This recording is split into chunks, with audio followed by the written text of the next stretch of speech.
आशा करता हूं आप सब बहुत अच्छे होंगे। मेरा नाम है सिद्धांत अग्निहोत्री। स्टडी ग्लोस पे आपका बहुत बहुत स्वागत है। तो पाकिस्तान ने सीज फायर वायलेशन किया है। इस लेक्चर के दो पार्ट है। पहले तो हम बात करेंगे कि आखिरकार ऐसा क्यों हुआ। दूसरा मतलब पहले में खबर की बात करेंगे, दूसरा क्यों हो रहा है, क्या मकसद है। फिर से पाकिस्तान ने सीज फायर वायलेशन कर दिया और इस बार कृष्णा घाटी सेक्टर में आपको पता है कि 2021 फरवरी 2021 में पाकिस्तान और भारत के डीजीएमओज बैठे और उन्होंने एक सीज फायर एग्रीमेंट साइन किया था कि अब हम सीज फायर जो है वो नहीं करने वाले। सब कुछ ये हुआ था, लेकिन स्टिल अभी पिछले एक सालों में आप देख रहे हैं कि पाकिस्तान लगातार सीज फायर का वायलेशन कर रहा है। मैप के जरिए मैं आपको समझाने की कोशिश करूंगा।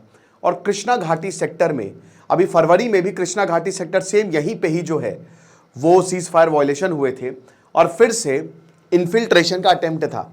देखिए सीज फायर आखिरकार वायलेशन होता क्यों है। एक ही मकसद होता है कि आतंकवादियों को क्रॉस कराना, आर्मी का ध्यान भटकाया जाता है। पाकिस्तान आर्मी उधर से फायरिंग करेगी, जो इनकी B80 है ना पाकिस्तान की, वो फायरिंग करेगी वहां से। भारत रिटेलिएट करेगा, दोनों आपस में बिजी हैं। इतने में ही पाक जो आतंकवादी वो क्रॉस कर जाएंगे। पहले तो बहुत सारी टनल्स होती थी, खुफिया टनल्स, आपने बजरंगी भाईजान देखी होगी, उसमें सुरंगे है ना, उसमें बात की ना कि खुफिया सुरंग है।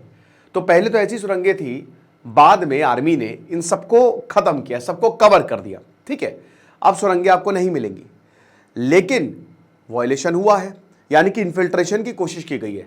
ठीक है, इन्फिल्ट्रेशन की, आतंकवादियों को घुसाने की कोशिश की। क्यों घुसाने की कोशिश की है?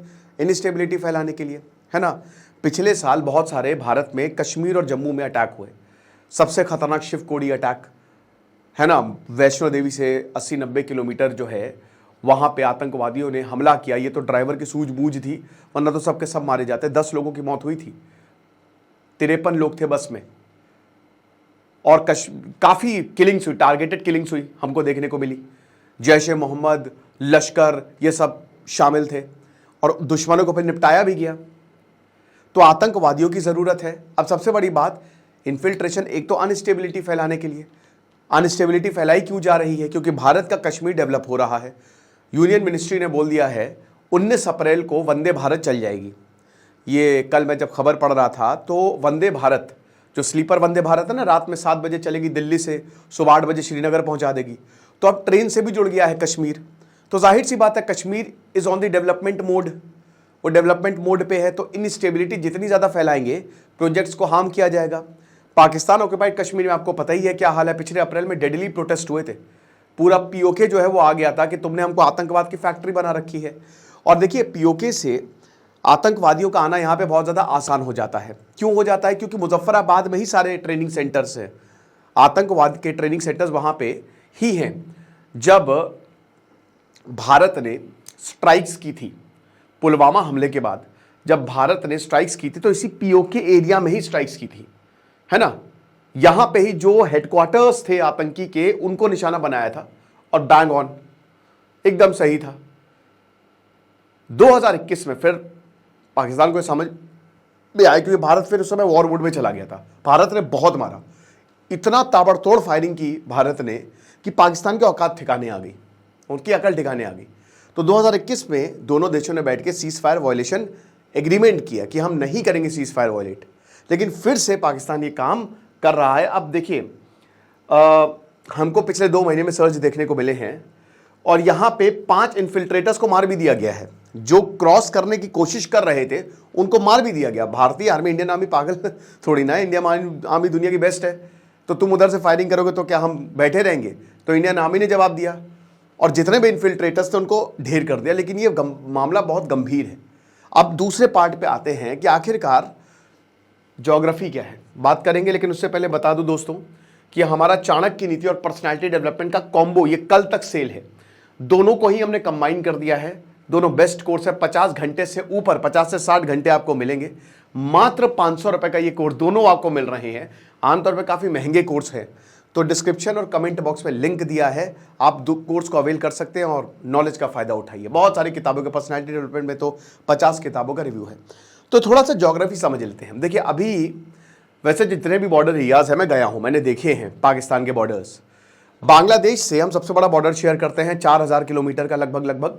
और बांग्लादेश से आप देख ही रहे हैं कि इनस्टेबिलिटी जो है बांग्लादेश में बढ़ती जा रही है। कल ही मोहम्मद यूनिस जो है वो भारत के खिलाफ जहर उगल के आए हैं। दूसरा हम ये देख रहे हैं कि सेकंड नंबर पे जो सबसे बड़ा बॉर्डर हम शेयर करते हैं वो पाकिस्तान के साथ शेयर करते हैं, ठीक है, पाकिस्तान और चाइना के साथ।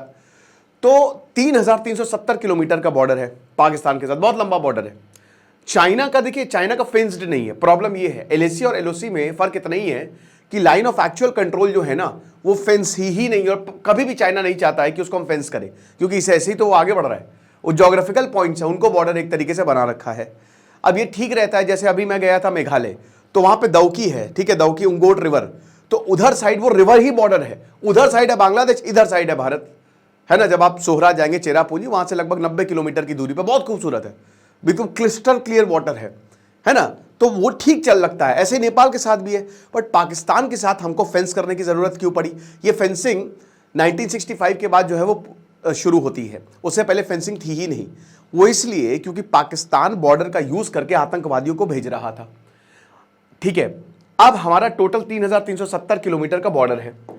फिर फेंसिंग 1965 के बाद से शुरू हुई, लाइन ऑफ एक्चुअल कंट्रोल बनना, और अभी तक हमने लगभग 2024 तक 2000 किलोमीटर की फेंसिंग पूरी कर ली है। यानी कि अभी भी 1300 किलोमीटर है जहां पे फेंसिंग नहीं है।